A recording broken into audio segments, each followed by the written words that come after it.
इलाहाबाद की गलियों से निकलने वाला एक तांगे वाले का बेटा पहले इलाहाबाद का सबसे बड़ा गैंगस्टर बनता है, फिर पॉलिटिक्स में आता है तो विधायक बनता है, उसके बाद मेंबर ऑफ पार्लियामेंट बनकर संसद तक चला जाता है।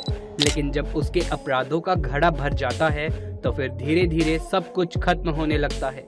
वो शख्स जिसका नाम अतीक अहमद था, कई सालों से एक मर्डर केस में जेल में था, जिसने आज से 19 साल पहले 2004 में एक बयान दिया था कि अगर मैं मरूंगा तो या तो मेरा एनकाउंटर होगा, यानी पुलिस मुझे मारेगी, या कोई अपनी बिरादरी का सिरफिरा मुझे मारेगा, लेकिन आखिरकार में मैं सड़क के किनारे पड़ा मिलूंगा। 2004 का अतीक अहमद का दिया हुआ ये बयान साकार होता हुआ तब नजर आया जब उमेश पाल हत्याकांड के सिलसिले में मेडिकल के लिए उन्हें और उनके भाई अशरफ को अस्पताल लेकर जाया जा रहा था। प्रयागराज के सरकारी अस्पताल में जीप से उतरकर करीब 10 कदम चलने के बाद ही मीडिया कर्मियों ने अतीक और अशरफ को अपने सवालों के साथ घेर लिया। वो दोनों मीडिया कर्मी के सवालों का जवाब दे पाते कि तभी माइक और कैमरा पकड़े हुए 3 मीडिया वाले अचानक से अपने असली रूप में आते हैं। मीडिया की भेस में छिपे हथियारे अपनी ऑटोमेटेड पिस्तौल निकालकर अतीक अहमद के सर पर लगातार फायर कर देते हैं। इसी दौरान उन्होंने और भी गोलियां चलाई और इस तरह अपराध के एक बहुत बड़े नाम का खात्मा हो गया। इससे कुछ दिन पहले ही अतीक अहमद के बेटे को पुलिस ने एनकाउंटर में मार गिराया था। तभी से अतीक को ये डर था कि कहीं पुलिस उसका भी एनकाउंटर ना कर दे, लेकिन इस बार पुलिस नहीं बल्कि पुलिस की मौजूदगी में ही 3 हत्यारों ने अतीक अहमद को गोली मार दी और यूपी में अपराध और पुलिस की लाचारी का एक और एग्जाम्पल सेट कर दिया। पुलिस ने मौके पर ही उन तीनों हत्यारों को उनकी पिस्तौल के साथ पकड़ लिया, लेकिन आपको जानकर हैरानी होगी कि गोली लगने के कुछ समय तक अतीक अहमद जमीन पर पड़ा जिंदा तड़प रहा था और अस्पताल सामने था। लेकिन पुलिस वाले हमलावरों को ढूंढने अतीक की बॉडी को छोड़कर चले गए। अगर समय रहते उसे अस्पताल के अंदर ले जाया जाता तो शायद उसके बचने के चांसेस थे। हो सकता है कि आपको लगे कि हम अतीक के लिए संवेदना प्रकट कर रहे हैं।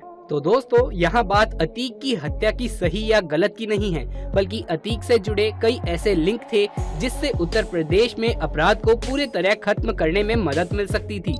लेकिन लाचार पुलिस वाले अतीक को मरता हुआ देखते रहे और वो सारे लिंक अतीक के साथ ही खत्म हो गए। दोस्तों, आपको बता दें कि जो लोग हमला कर रहे थे वो गोली चलाते हुए जय श्री राम के नारे लगा रहे थे, जिसे लेकर प्रदेश भर में धार्मिक हिंसा न बढ़ जाए, इसके लिए योगी सरकार ने धारा 144 लागू कर दी है, जिसमें एक साथ सड़क पर 4 या 4 से अधिक लोग इकट्ठा खड़े नहीं हो सकते, क्योंकि कहीं अतीक की बिखरी हुई गैंग एक्टिव होकर प्रदेश में और अपराध ना फैलाए। लेकिन यहाँ एक सवाल जरूरी है जिस पर सबका ध्यान जा रहा है कि आखिर अतीक की हत्या करने वाले कौन हैं? उन्होंने अतीक की हत्या क्यों करी और इसकी प्लानिंग कैसे की गई? तो सबसे पहले प्लानिंग से शुरुआत करते हैं। अतीक और अशरफ की हत्या करने वाले 3 लोग, जिनका नाम लवलेश तिवारी, सन्नी और अरुण मौर्य है। मीडिया रिपोर्ट्स के मुताबिक लवलेश, सन्नी और अरुण इस हत्या को अंजाम देने से 48 घंटे पहले प्रयागराज आए थे और वहां रुकने के लिए एक होटल लिया था। जिन होटलों में ये लोग रुके थे वहां पुलिस पूछताछ कर रही है। कई होटलों में पुलिस देर रात से छापेमारी कर रही है। कहा जा रहा है कि एक आरोपी पीठ पर एक बैग टांगकर घटना को अंजाम देने पहुंचा था, जबकि बाकी के पास कोई सामान नहीं था। ऐसे में पॉसिबिलिटी है कि बाकी आरोपी का सामान होटल में ही हो। पुलिस को लगता है कि इनके सामान में कोई ऐसा सबूत मिल सकता है जिससे इस मामले से जुड़े बाकी लोगों का पता लग सकता है और ये भी पता चल सकता है कि अशरफ की हत्या के पीछे असली मकसद और हाथ किसका है। पुलिस की कस्टडी में जाने के बाद इन तीनों ही हमलावरों से पुलिस लगातार पूछताछ कर रही है। पूछताछ में उन्होंने ये बताया कि वो बड़ा गैंगस्टर बनना चाहते हैं, इसीलिए उन्होंने इस वारदात को अंजाम दिया है। इसमें उन तीनों हमलावरों का ये कहना है कि वो कई सालों से छोटी मोटी शूटिंग का काम करते हैं, लेकिन उन्हें बहुत बड़ा गैंगस्टर बनना था, इसीलिए उन्होंने अतीक को मारकर लोगों के बीच अपना नाम पॉपुलर करने के लिए ये काम किया है और वो पकड़े गए। आरोपी अपना सच छुपाने के लिए पुलिस को गुमराह करने की कोशिश कर रहे हैं, जैसा कि आमतौर से आपने फिल्मों में देखा भी होगा।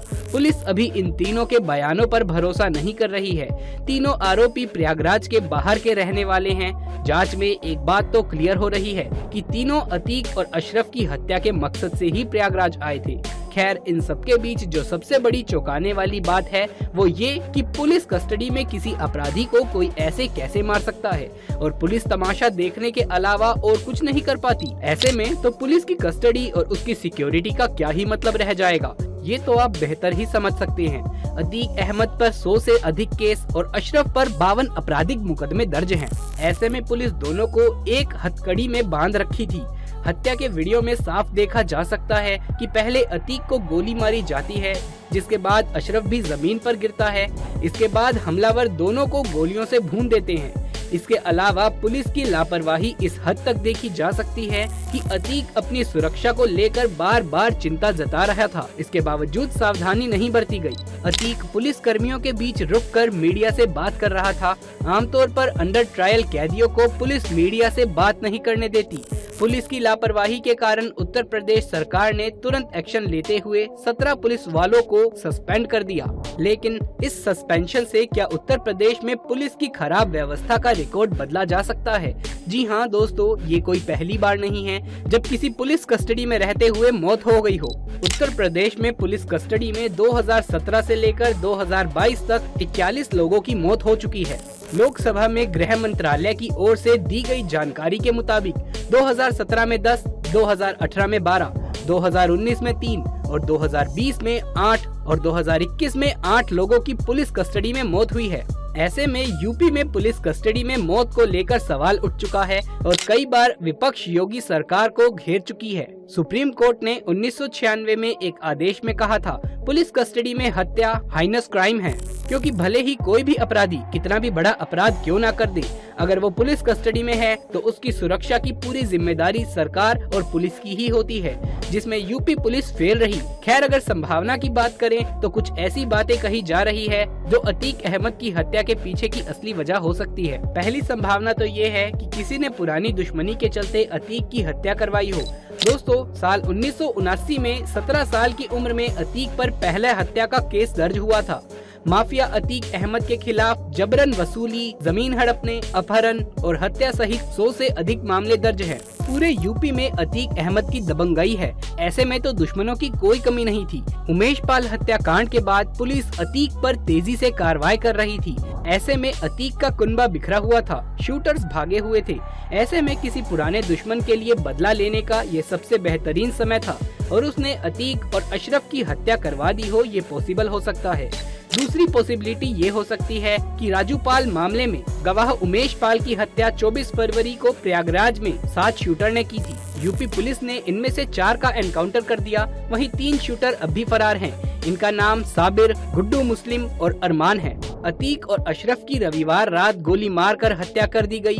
ऐसे में हो सकता है कि फरार सबीर, गुड्डू मुस्लिम या अरमान में से किसी ने शूटर्स के जरिए अतीक की हत्या करवा दी हो ताकि पुलिस प्रेशर में आ जाए। इसका कारण ये है कि अतीक की हत्या के साथ ही पॉलिटिकल बहस शुरू हो गई है।